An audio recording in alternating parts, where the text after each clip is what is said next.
c'est un article qui discute le mariage précoce et les filles mineures qui se marient de force à des riches arabes du Golfe 3 fois en un mois pour une durée de quelques jours. L'histoire qui était la plus choquante pendant ce temps-là, c'était l'histoire de la petite Aya qui est âgée de 14 ans et qui a décidé de briser le mur de silence, c'est-à-dire elle s'est adressée au commissariat pour leur informer de ce qui se passe avec elle. De sa part, la police a arrêté ses parents, a condamné le mari de nationalité saoudienne et de condamner aussi le notaire qui a falsifié l'acte de naissance de la jeune fille et d'avoir conclu 125 actes de mariage de mineurs dont l'âge varie entre 14 et 18 ans.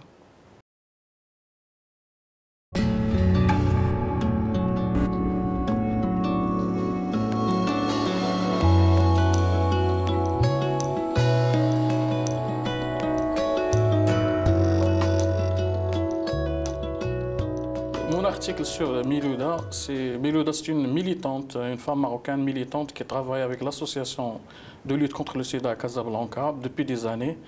Ils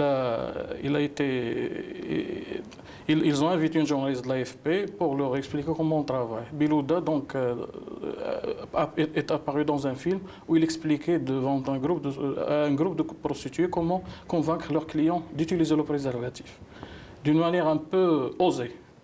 On ne sait pas comment ça s'est arrivé. La vidéo est apparue sur YouTube. Des millions de gens l'ont vue. Milouda a reçu des menaces de mort. Il a été rejeté par sa famille et a disparu. Moi, j'ai trouvé l'affaire intéressante et j'en ai fait un article qui est sorti dans le numéro de mai 2010, dans cet article.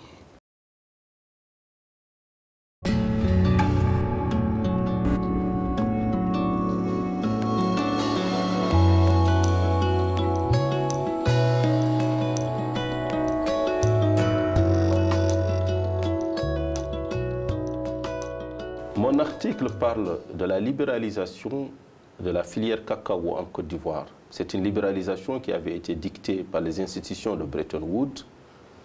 Cette libéralisation devait à terme transférer le secteur de la main de l'État, du monopole de l'État, à des acteurs privés. Or, après 15 ans, on constate que ce sont les multinationales aujourd'hui qui dominent le secteur, qui dictent la loi, qui exportent. L'État a tout concédé jusqu'au port.